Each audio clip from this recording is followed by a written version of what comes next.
In 1984, a low-level hitman named Tomás Rueda was hired by a rival cartel to assassinate Pablo Escobar during a horse auction near Medellin.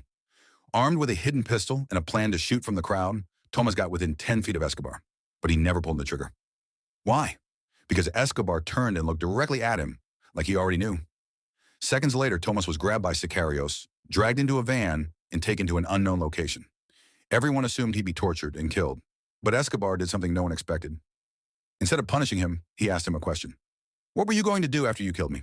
Tomás, beaten and bleeding, answered honestly, "I was going to flee to Cali and become a chef."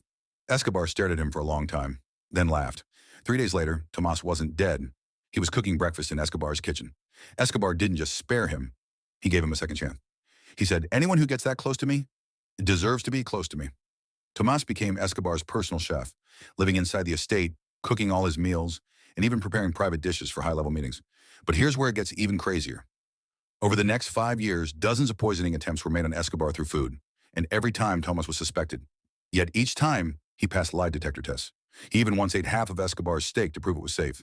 He was trusted, respected, and possibly still planning something.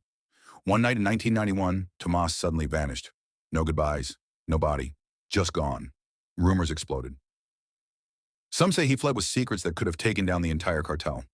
Others claim he was the poisoner all along and only failed because Escobar never finished the meals. A few believe he was killed by another jealous bodyguard and buried under the estate. But here's the wildest part. In 2014, a man matching his exact description was spotted working as a chef at a luxury resort in Portugal under a fake name. When investigators looked into it, the man had already disappeared again. So was he a traitor, a loyal servant, or the biggest inside threat Escobar ever faced? Nobody knows. But one thing is clear. He got closer to killing Escobar, and with a frying pan than with a gun.